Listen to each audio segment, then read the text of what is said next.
Hi everyone, it's Raghu Marcus back with Mindrolling, and I have a fascinating and a wonderful guest today, Joel Salinas. Welcome, Joel. Thank you very much for having me. Absolutely. So, Joel has a new book called Mirror-Touch, and a really, really fascinating read, everybody. By the way, you can all go to our BeHereNowNetwork.com and our Amazon portal, and you can copy and paste that and go up there and buy Joel's book through our affiliate, which helps us out at the network, and of course helps you because this is a book that is very unique, very unique. So I'm going to get right into syneth. See, I can't. We went through pronouncing this, which is the mirror touch synesthesia. Yeah, I mispronounced it all over the place when I first learned the word. Yeah, And that's in it's the like United Kingdom, impossible. there's actually an A in the middle of the word, so you mispronounce it like Yeah, synesthesia.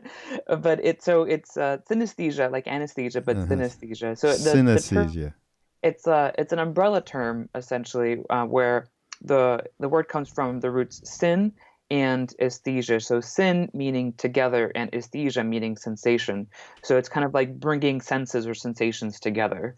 And essentially, people who have synesthesia, their senses are blended. So they may experience colors with sounds, or tastes with textures, or shapes with tastes, and it can be all sorts of really exotic combinations. And a lot of the research done in the area has shown that the brains of people who have synesthesia, they're called synesthetes, their brain areas of the senses are actually more wired together and also tend to kind of activate together, usually.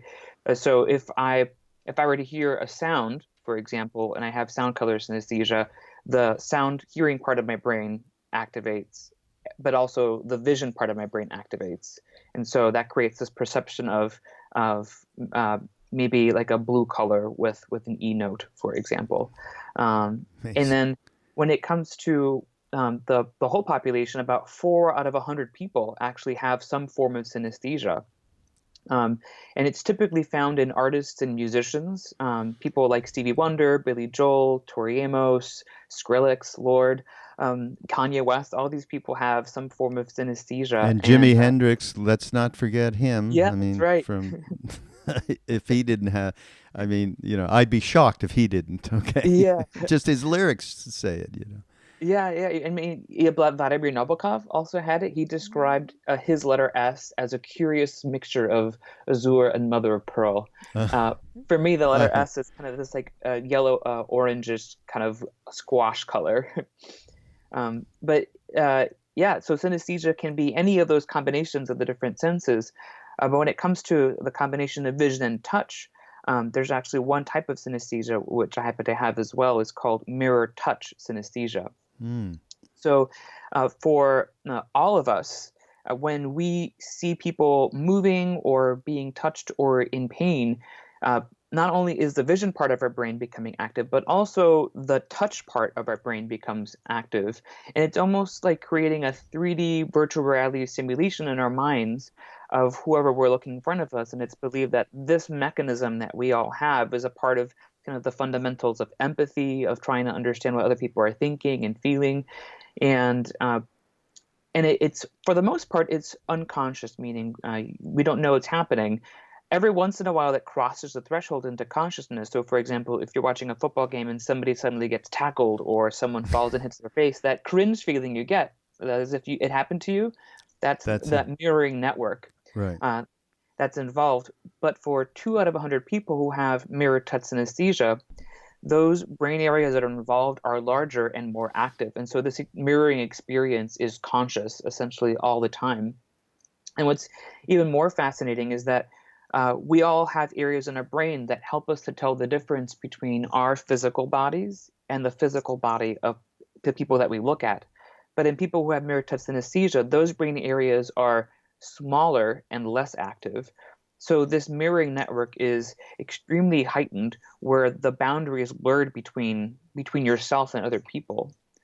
And then it gets a little weirder, where there's even rarer cases where the boundary is blurred, not just between the self and other people, but between the self and anything that is not the self. And that's actually my case, and I talk about that in the book. There actually isn't a formal name for it. It's so rare, but I'm sure there are other cases like it. But the experience I describe it, it's similar to that sense of oneness with the universe that people describe in mystical or religious experiences, or even in drug-induced states. People who are on using LSD, for example, report a lot of these same experiences of mixing of the senses, but also this sense of oneness with the world around them. And it's deeply rooted in kind of the brain's mechanisms. I mean, the first case of mirror-touch synesthesia was only reported in 2005. Oh, That really? was my first year at medical school. But over the course of a decade, there's been so much that's been learned about it, including the brain findings that I mentioned that might be kind of playing under it. Yeah, I should mention to everybody, Joel is a doctor, of course. You gathered that through just how he speaks about this with such knowledge. But Harvard trained and a clinical researcher and neurologist at Mass General in Boston, where he specializes in brain health and social epidemiology, neuropsychiatry, and cognitive behavior neurology, which is a bunch of incredible stuff, Joel. But I'm reading that. I mean, so it's one thing, you kind of grasp it, as you say, like if you're watching a football game and somebody gets really plowed and you do that, you react empathetically. But this is different. When I read that you went, I think this may have been one of your first experiences as an intern, I believe, at a hospital, and you went in and there was somebody who came in with heart failure, was it not? And I think it was a heart attack, and you started actually experiencing the symptoms. Tell us about that. That's way beyond. I mean, that is really that got me right off the bat.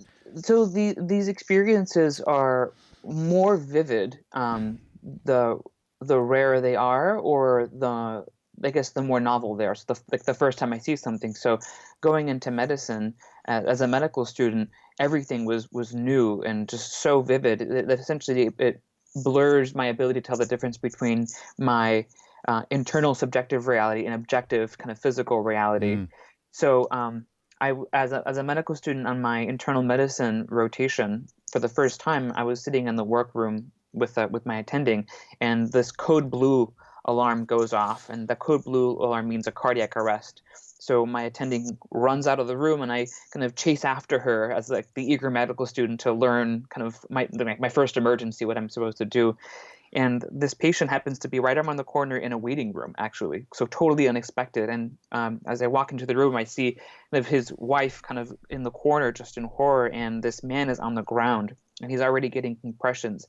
And in my body, my brain is essentially recreating this man's experience as if it's physically happening to me. So I feel the feeling of linoleum on my back. I feel the compressions of compressions on my chest as if it were happening to me. I feel the sensation of the breathing tube being slid down his throat as if it's being slid down the back of my throat. And as he is dying, I feel this kind of hollow slipping sensation in my own body. Wow. As if I am also kind of as if I am dying as well. But I am not, because I am aware of my physical body, but at the same time, I'm just so absorbed in the experience of this man and kind of my brain kind of blurring this line between my body and that other person's body. And I essentially just have to step away, and I go to the nearest bathroom and actually threw up because of this severe reaction. I had to take time to just look in the mirror and kind of ground myself back into my own physical body, focusing on the sensation of my toes in my socks, my clothes on my shoulders, my tongue in my mouth, and just remind myself this is my body.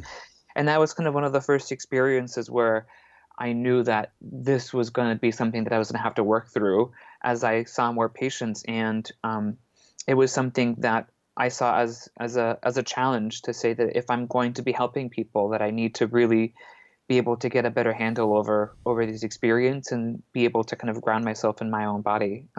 But yeah, the mirror-touch synesthesia, it's I consider myself one of the lucky ones with mirror-touch synesthesia. It was only until I was able to kind of harness this trait that I was able to become a better doctor. But a lot of other mirror-touch synesthetes haven't been able to strike that kind of a balance. Um, I would there's just one imagine, yeah. woman in Texas who has mirror-touch synesthesia, and she actually has become a shut-in, essentially, avoiding all people. She doesn't even own a dining room table because she just can't stand the sight of seeing somebody eat in front of her. And other Jesus. mirror-touch synesthetes, while they are not housebound, they do require long periods of isolation to kind of balance out these overwhelming kind of synesthetic sensations. So how are But you integrating it then? How so well? well, I mean, for me, I think one of the things was that it drew me into medicine and kind of helped to shape me as a doctor. I mean, I've had these experiences since I was a child. I mean, as a kid, I can remember, watching TV, and when the roadrunner sticks his tongue out, I feel like my tongue is sticking out. If Wile E. Coyote gets hit by a truck, I feel like I'm hit by a truck. I mean, I had even had a Shit. chance to be able to like to be a golden girl, But in my first year in medical school was when I first learned that synesthesia was even a thing, let alone that my entire sensory world was different from other people.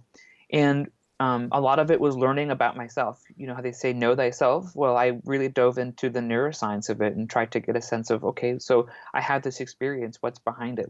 What's making my brain tick? And in the process, I learned so much about kind of what makes us human and about how the brain works. And uh, as I was going through these really intense experiences in the hospital, it became clear that I had to really draw into the present moment, really drawing into the sensations that were going on around my body and in my body. So, as an example, um, there's if I'm in the middle of a patient emergency, for example, I have to focus in on a part of my body or look at a place that doesn't look like a person or doesn't have an emotion, like a collar or a sleeve. I mean, I still remember as a medical student being in the trauma bay, and a man was brought in who had been found on a train track. And I walk into the room without knowing much information, and I immediately feel on my left arm kind of like a missingness in my arm, but also kind of like some tattered feeling of like sinews. And I look in front of me, and there's a man on a stretcher, and on his right arm, because it's mirrored, there's a towel, and it was moved away, and I saw that he actually had the arm was amputated. And to my left, just a few inches away from me, was actually his hand sitting on a tray. And at that point, I just have to really, so I wasn't overwhelmed. I just focused on what's called the omnicell, which is where all the instruments are stored. And there was that kind of strong sense of kind of artificial order. And I just looked at the labels and all the different tubes, and I took a moment to just kind of be grounded back in my own body before diving in, so I could help this person. So, throughout the book, there's a lot of references to your inner self and the development of that, and how this. So it's a funny thing, because for some people this is a trial in their lives to have this condition, but for you it's been a boon, and you've seen it as such, and I think work with it, which is the most amazing part of the story.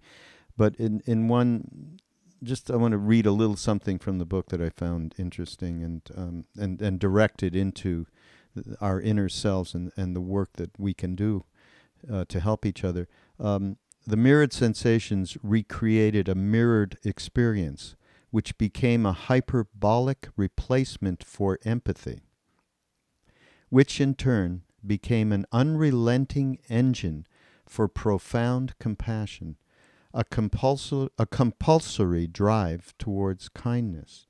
At times it was almost impossible for me to discern whether my acts of kindness were in response to the need of the patient, or to cease the echoed pains and discomfort I felt within myself.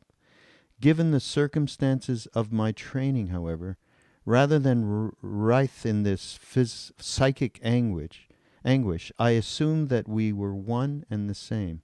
That was acceptable enough. Just talk about, so there's a lot of inner workings going on with you.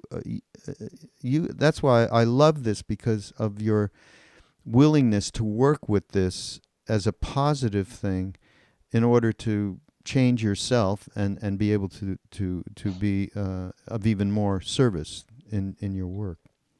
Yeah, a lot of the work that I had to do was really mental, just kind of diving into my mind and figuring out kind of what was perception, what was real, and then kind of teasing it apart. And the experience of empathy is empathy, if we were to define it, is kind of the ability to, or the capacity to understand or feel the mental state of another person.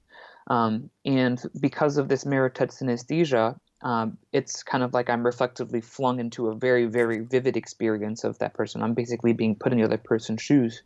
Um, but then it's really up to me to not just kind of walk a mile in those shoes, but also to explore my reactions, my physical and mirrored experiences, and to reason through them, and then to ask questions. Not to assume that because I feel this echoed sensation in me that I assume what the other person is feeling. I still have to ask and figure through it. I mean, so the mirror-touch synesthesia helps me clinically by helping with clinical cues, but also emotional cues. So in the clinical side, I was consulted one day to see a young woman with cerebral palsy. And because of her cerebral palsy, she can't talk. And she is developmentally delayed, meaning that she has cognitive impairment. So she really can't communicate at all. And she's in the hospital, and one day she wakes up just agitated, just really combative, swinging at her nurses and her nurses' aides. And the team that's taking care of her, they consult me, the neurologist, to come in and give her a sedative, something to calm her down. And as I walk into her room, I feel the mirrored sensations of the beads of sweat on her face. I feel the strands of hair stuck to her forehead as if they're on my forehead. I feel the kind of the furrowed brow as if it's on my body. But then there's this other feeling of a mirrored chest rising faster than my own breaths. And there's this other kind of very subtle, almost negligible feeling of mirrored kind of shoulder muscles activating up and down. And this is all just very at a very subtle level, but it's something that I have to take a moment to kind of cue into essentially. And for me, it was realizing, okay, I'm not having any issues with my physical chest, but there's something here, and I should explore it. And I ended up making the decision to trust my body, to trust this mirror-touch synesthesia, and I recommended a special test, and it turns out that she had blood clots in her lungs. And it was something that I don't think without the mirror-touch synesthesia I would have been able to catch early enough. And had I just chosen to ignore the mirrored sensation, I would have missed that as well. On the emotional side, I had this one patient who had come into the hospital with double vision, and it turned out that he almost had what could have been a very devastating stroke and an important blood vessel in his brain that would have left him what we call locked in, where he only would have been able to move his eyes up and down, and that's it. So we were able to help him, and he was able to walk out of the hospital. And as I'm seeing him in the clinic in follow-up, he's changed his diet, he's exercising every day, all of his labs are just perfect. And as I'm congratulating him, he's kind of giving off this sense of joy, but at the same time, the joy that I'm feeling in my physical body is different from the joy that I typically feel in other people. It feels almost forced. And so I take the moment to reason through that, and I decide to press him on it. And I said, "How are you really doing?" And he just breaks down crying. And it turns out that he'd been depressed, anxious, just kind of tortured by the fear that he was going to have another stroke. He's described himself as a dead man walking. And because of that, we were able to have a more earnest conversation, put together a plan, and eventually his quality of life improved. And that's the sort of thing that MRI tests can't tell you, lab tests can't tell you, a standard physical exam can't tell you. And it's really kind of being willing and open to kind of engage in the experience of the other person, but then also engage in my own reactions to that experience so that I'm not in so much distress that I can't respond. And responding, for me as a physician can sometimes mean prescribing a medication, but more often than not is really just asking questions, just being curious about the experience of another person, giving the other person's experience enough worth that it's really valuable to go in and learn more about who they are, what's motivating them, what are their past experiences, are they angry? And if they say that they're angry, why are they angry? Understanding why another human being like me is doing or saying what they are. And only then can I actually understand what I can do. And a lot of patients really appreciate it, just to have a doctor who's present there, who's making eye contact, who is sharing in a little bit of their pain and suffering. I mean, being a patient in the hospital, if you've been sick or know someone sick, you know that it can be so lonely. And so having someone who can be there with you even for a moment can make all the difference in medicine.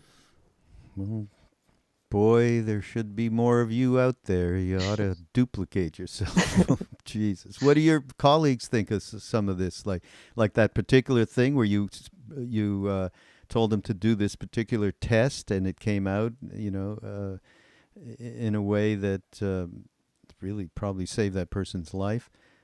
What do they think of this? I usually don't talk about it, and I don't bring it up as a part of my reasoning. Right. I just But they know they have no idea that.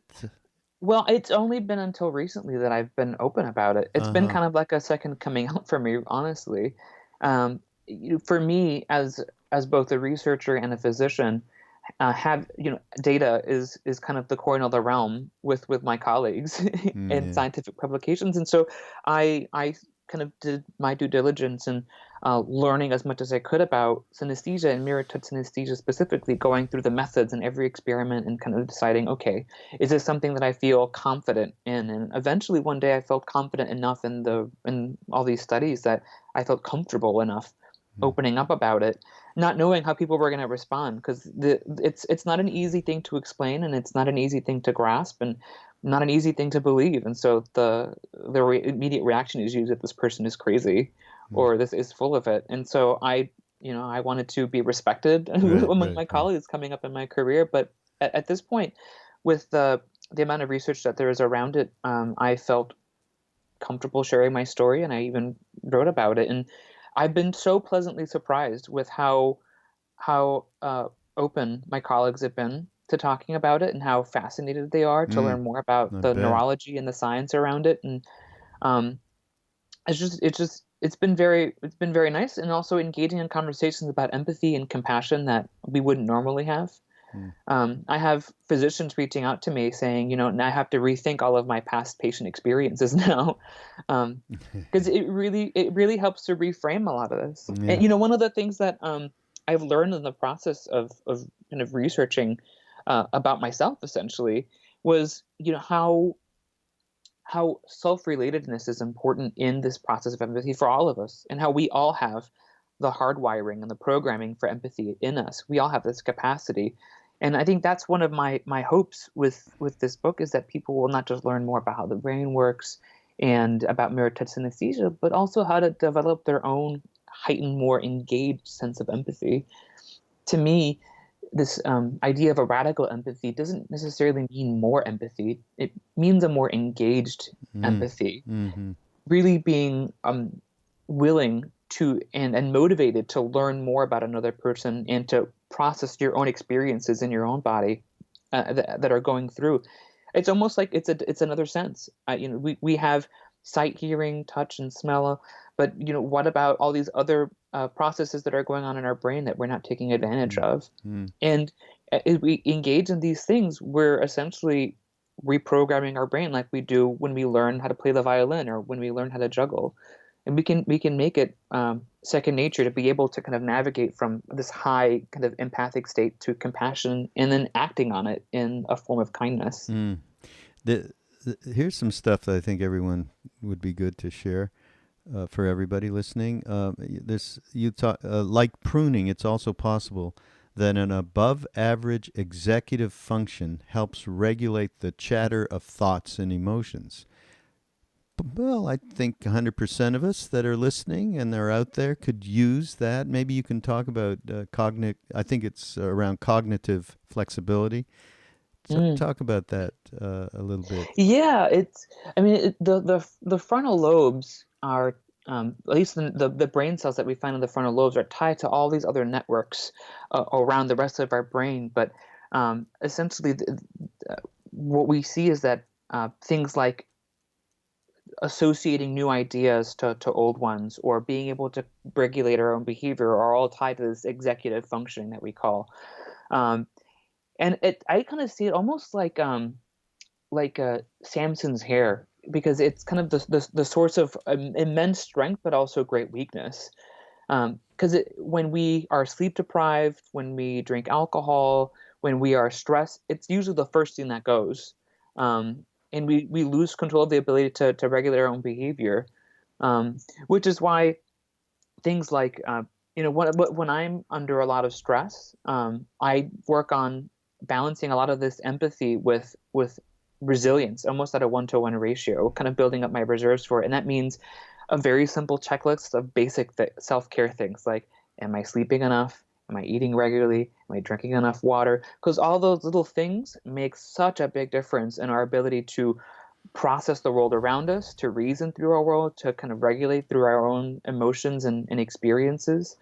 Um, and then meditation is huge. To be able to take a moment to just let those regulatory mechanisms kind of take hold. I mean, there's a lot of research, as you know, that shows that the connectivity of our brain changes when we meditate more regularly, and the areas that tend to kind of blossom are those areas that help to regulate our behaviors and our emotions. And when it comes to caring for other people, the part of our brain that helps us kind of love chocolate, the reward and reinforcement stuff. Yeah. Well, when we do compassion meditation, like the loving kindness meditation, we're essentially reprogramming so that way when we have this experience of relating to the other, we tie that to the potential reward of helping another person.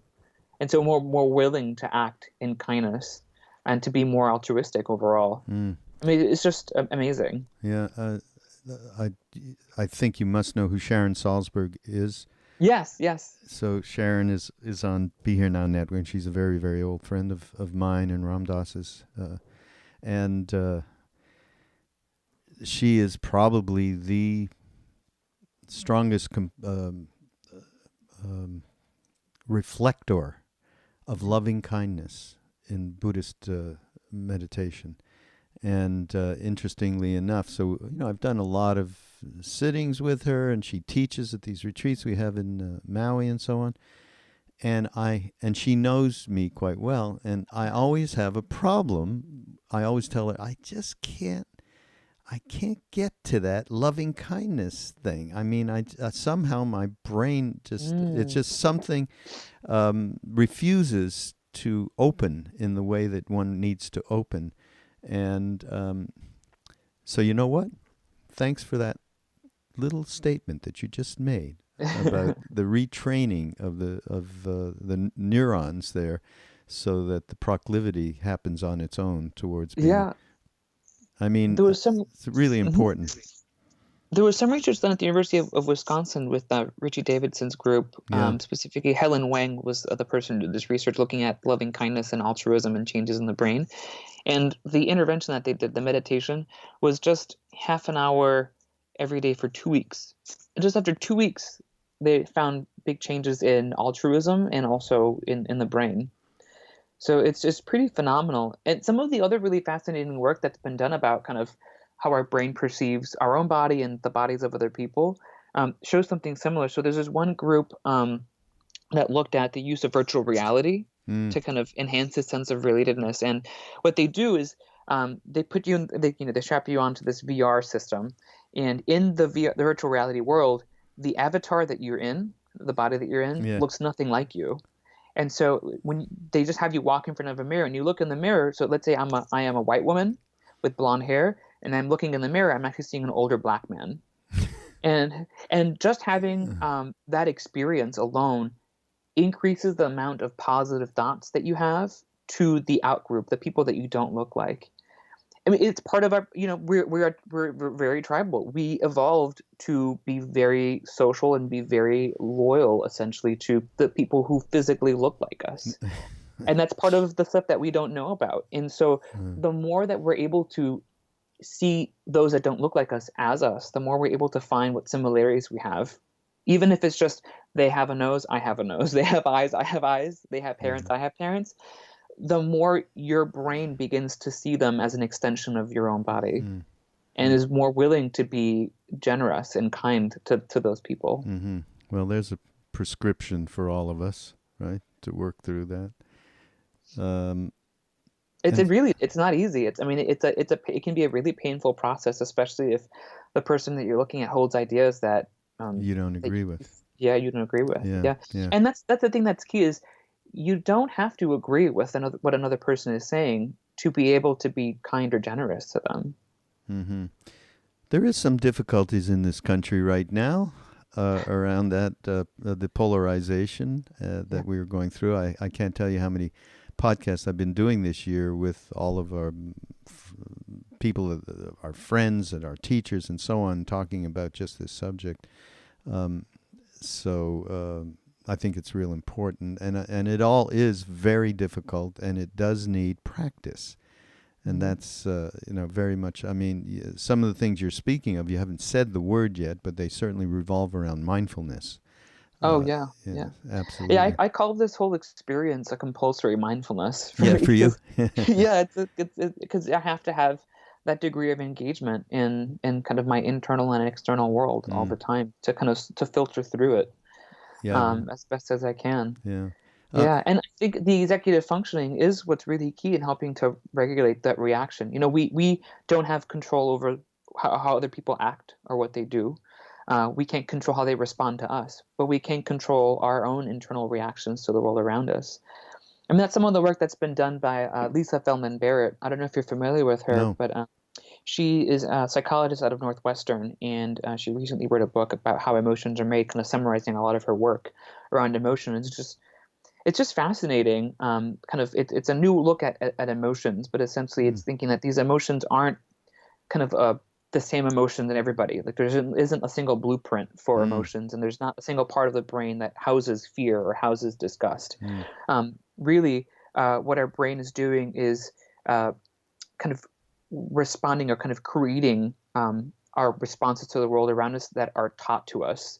We're taught what fear is. We're taught what happiness is, and that's what we're enacting. And I feel like that just really underscores how much control we can actually have around these responses. And sometimes it's a matter of, and ironically, letting go and surrendering kind of the attachment that we have to these feelings, so that way we can actually kind of get back into a more pleasant neutral, and state of mind. Yeah, right. Hey, talk about there's a couple. You talk a little bit about some of the adventures you've had in your life, and talk about. I was really taken by this. Talking about the Kayapo, an indigenous tribe in the Amazon rainforest, and the way and their reactions, and how. I mean, it was fascinating how different they were. But talk about that trip and. Yeah, so when I was an undergrad, I went on an expedition to the Amazon rainforest with a small group of other researchers. And what I was interested in was looking at kind of contamination of mercury in their river and their water supply that had come from gold mining. And my research ended up kind of getting more into what their perceptions were and how they kind of related to the world around them. But this group, the Kayapo, it's in central Brazil in this place called Gorochide. So they live on a reserve, and one of the things that I found just really striking is that to them things like pain are hilarious. So one day I was going I was in a wooden canoe going down the river, and I see this woman kind of coming down like a really steep riverbank, and she's got like a basket full of Brazil nuts, and she slips and she tumbles down. It is an older woman, and my reaction is, oh my God, I need to go and help this woman. But then all along the riverbank, everyone is just laughing hysterically, and so is the woman. She is laughing hysterically at the bottom. That's so weird. And at one point, I played soccer with them, and I ended up spraining my ankle, and they all thought it was the most hilarious thing. I'm like here, like holding my ankle, and it's like I was told like the funniest joke, and. So the idea of kind of changing kind of physical internal experiences into something external was just amazing. But then they also do the reverse too. So emotions like like sorrow, for example. When a mother loses a son, they have a grieving ritual, and one of those grieving rituals involves self-inflicted pain. Mm. So there's this one woman I met who, her son, when he had died, she took a machete and was whacking her head with this machete, and so she had these like really deep scars all along her scalp, and the feeling of those scars were kind of reflected on my own body as well as I was talking to her. But it's kind of like a way of translating this kind of really nebulous, kind of squishy internal sensation into something physical, to make more sense of it and to let it heal, to have the kind of an external representation of something as it heals. And it works also for love too. I mean, when you're in love with someone, if you're a kayapo, you scratch the shoulder of the person that you're in love with. And so watching couples walk around, I would see just like really deep scars in their shoulder, because the harder you scratch, the more you love the Oh person. my God. Wow. All right. Well, when you turned your ankle or you sprained your ankle and they started laughing, didn't you go, "Hey, what's up?" Well, my first reaction was, oh, that's too bad. But then immediately was like, how fascinating, how interesting. I think one of the things that has kind of been built into, baked into to me as a person, has been this deep-rooted curiosity for the world around me. And so whenever something happens, I think my first instinct is to say, that's interesting, and to explore a Mm. little further. And I find that it just diffuses the most distressing Mm. situations. Someone could say something really offensive, but if I start out by saying, that's interesting, I'm immediately back in control of the situation. And it's not, they're not an aggressor in my mind so much as another human being. And that is worthy of me exploring kind of where things came from, why they said what they did. And oftentimes that process of getting to know the story of another person can really unite you with another human being. Mm. There's another little part that I wanted to point to. Um, I'll just read a little. Hopefully, I'll get this pronounced right. So, the subjective experience of the ego or the self can also be affected through its very dissolution. Mirror-touch synesthetes. Synesthesia. Synesthetes, Yeah, there you myself go. included, report that when we are completely consumed by synesthetic associations, the boundaries of who we are disintegrate. There's a sense of oneness with our surroundings, a borderless existence where it is often impossible to tell where our bodies end and the external world begins.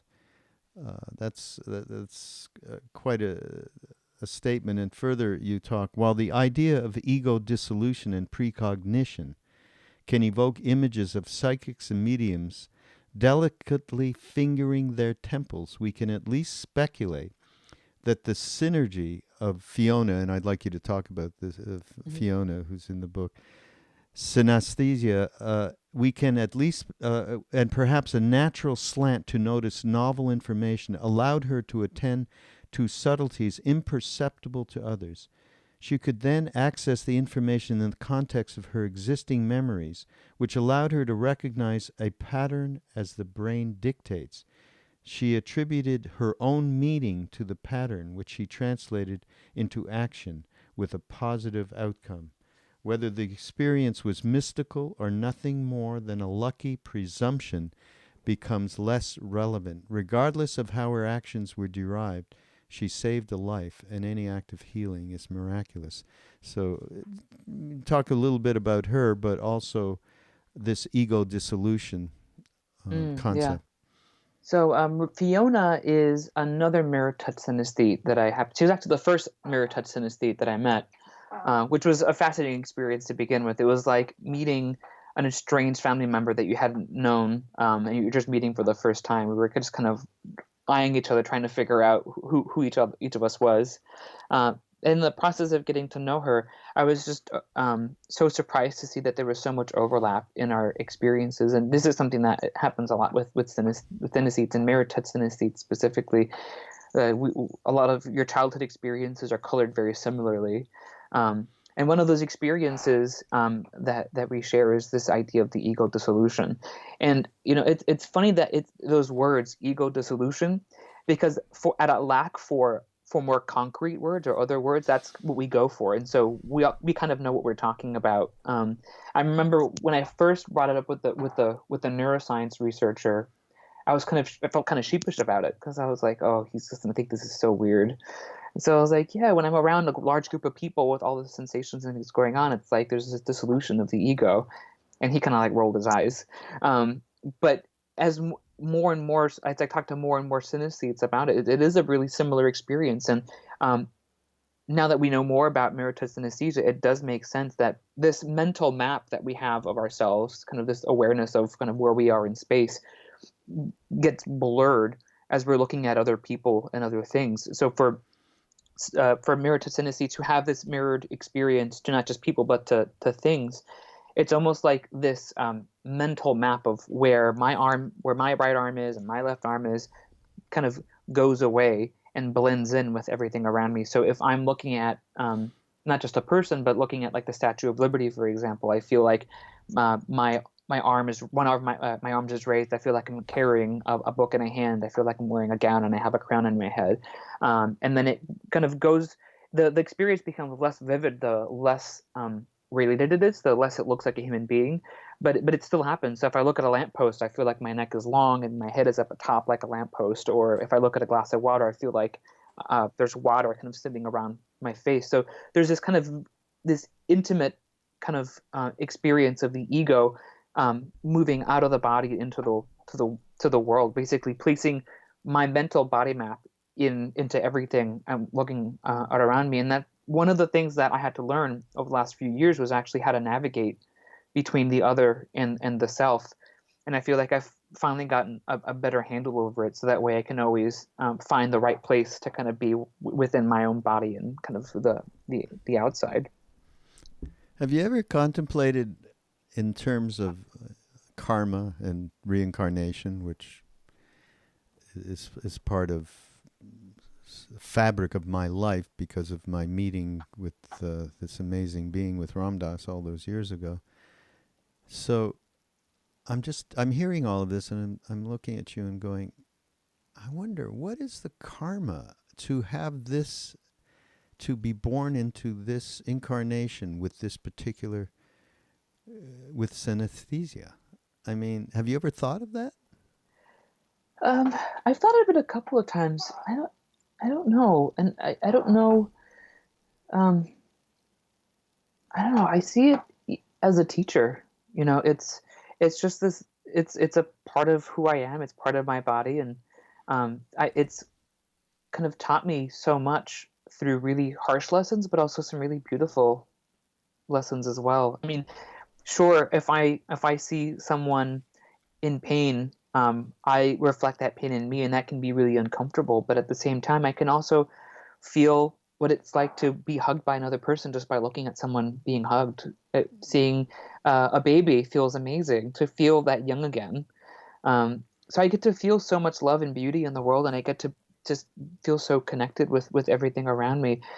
I don't know whether there was something, some reasoning or some kind of some design behind it, but I just exist in it because this is part of me. Well, I'm sure there is absolutely a design in it, and it's that inner guru teacher here, that represents, because look at what it has done, and look at what you are able to offer to people. It's just pretty amazing. It is kind of like it really is like an inner guru. I mean, I think since my childhood, I've had to really dedicate a lot of my attention to almost kind of a monastic degree of dedication to the discipline of the physical and mental labor of sorting through kind of my internal and my external sensory worlds. And I feel like it's really shaped me for the better. There's another little part of the book. Sometimes I'm picking this a little out of context, but I do the best. While we may not all be yogis on a mountainside, who can elicit this relaxation response with a mere thought, which I have definitively experienced, we can at least breathe. Um, Reflecting on the nuances of our breath, or acknowledging our sensory experience is as much a contemplative practice as meditation or yoga. This is the built-in beauty of mindfulness. It can be just as easy to be mindful as it is to be mindless.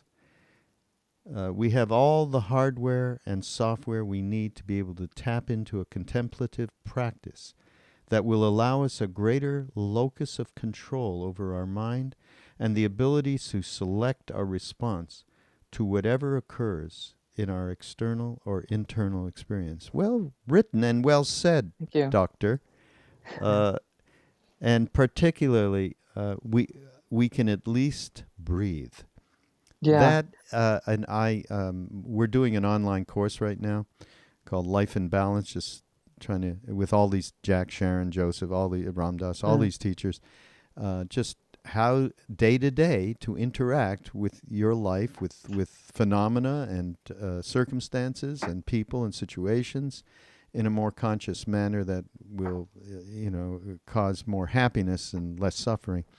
And I did a live Q&A last night, and a number, or a couple of questions at least, were around, okay, what do you do in a trauma situation, a traumatic, suddenly something really happens, you hear something, there's a physical something that happens, or what do you do even if there is, your mind is just run on so deeply and you are caught in this cycle of dark thoughts, just that. And, so what do you do then? And there's something that Sharon developed called pause practice. And I said, the breath. That's what we have as a tremendous advantage to pull ourselves out of these kinds of situations, is to take a deep breath into the center of your chest and get out of, the run-on thoughts, or get out of the excitement and the blow up that you might find yourself in, and the breath. So that's why I loved you. I love this little bit. That's amazing. Yeah, it's that's something that I teach the residents and the medical students that I work with. It's this pause. There's this whole spectrum of mindfulness, and I feel like at the very kind of beginning, like you can start with the breath. In surgery, before you start, there's this thing called the pause for the cause.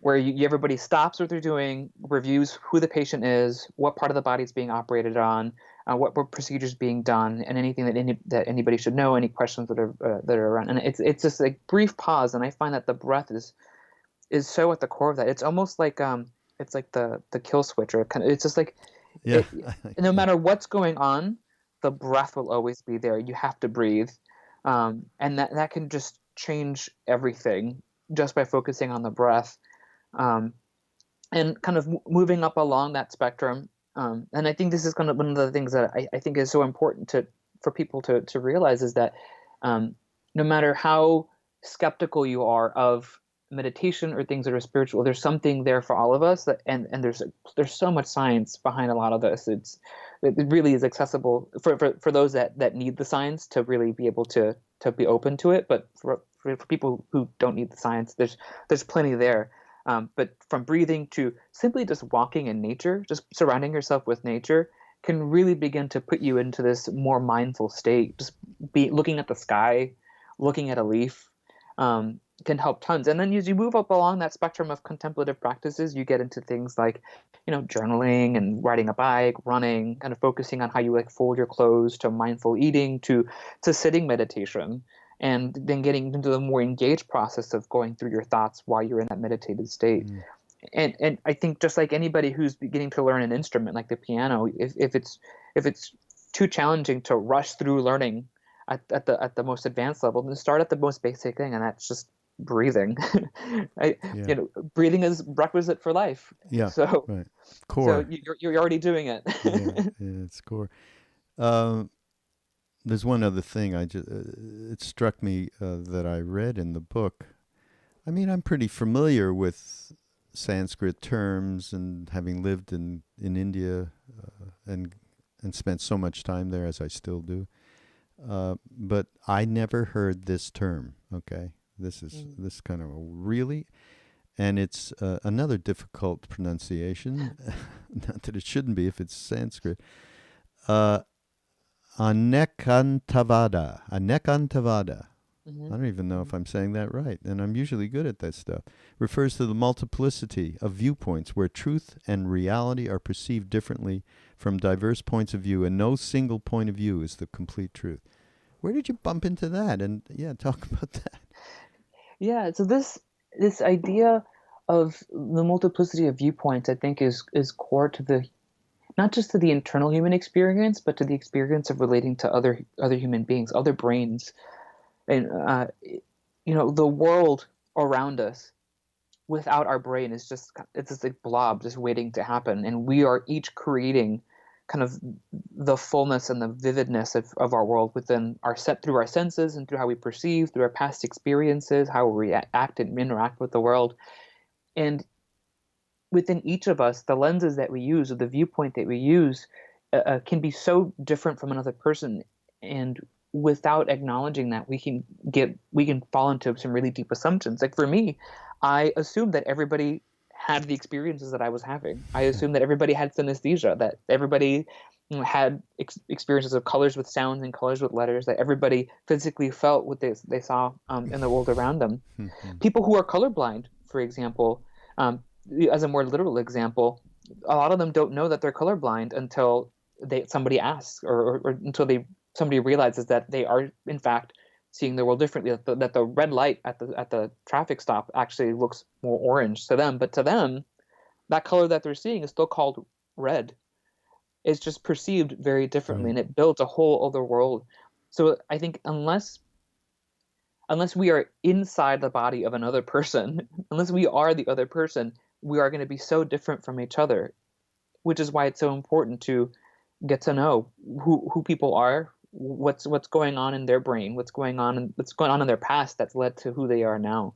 Because we can't fall into that trap of thinking that everybody should know better, that there's a thing asked in sense. Yeah. Well, and I would just add, start with getting to know ourselves better first. Yeah. That is, but seeing the world with a new perspective is possible. Yeah, it's so scary how it can be very scary when you begin to realize how much of an illusion our perception of reality is. Everything that you think is extremely certain is very uncertain at the same time. Even if you think about the physics of it, I mean, the majority of when you're looking at a table, the majority of that table is just empty space. But again, I'm back to, because I'm involved with this course on a day-to-day basis, and one of the first and most important tenets that we're trying to deliver is around perspective. So that's why seeing the world with a new perspective is possible, and it's a perspective that we're prescribing around not your roles, not your thoughts, not your emotions, but it's a perspective coming from a place, Ram Dass likes to call it loving awareness, a loving awareness place from the middle of your chest, from your spiritual heart, which is not a physical place. And that once you're in that place, then mindfulness and awareness, you are not in the judgmental place of looking subject-object at yourself. You're in a place where you're lovingly accepting yourself. And then once you can do that, then you have a far better chance of doing it with everybody else around you. And in these days, as I mentioned earlier in this in the podcast, how difficult are these days for us with the country in its in a division the way it is, and shall we just say some of our leaders who are not in a very empathetic frame of mind, and that's causing a lot of pain and suffering, and how the only way this can change is changing our perspective. I mean, it's tough on a day-to-day basis for all of us to not think of them as other. And so your experience, your synesthesia is, and the way you've documented it here, I think goes a long way to showing people that there is another perspective. And Hmm. so I'm really Yeah. happy you wrote this, Joel. Yeah. Yeah. The way I think about it is everyone that I call they or the other is myself. Everybody that is they is us. They are us. We are this part of this species. We are so interrelated that it's something that you just have. If you just reflect on it, it really helps to change that perspective by a substantial degree. Yes, absolutely. Thanks so much for being here. This has been enlightening, to say the very least. Oh, Uh, thank you very much for and inviting me. This has been so much fun. Yeah, and the book. I mean, there's so many. I didn't get into any of the many different experiences you've had with different patients and how you've related with them and how they have transformed in many different ways. So it's a very rich book. Mirror-Touch, Joel Salinas, Salinas. Again, go up to Amazon and use our link to go ahead and purchase the book. And uh, you know, gee, let's keep in touch a little bit. I think we have a lot of cross references here that we probably didn't even get into. But again, thank you. And everybody out there, this is Raghu from Mindrolling on the Be Here Now Network. Go to BeHereNowNetwork.com and you can stream the podcast or go and just go up to iTunes and subscribe. We'll see you next week.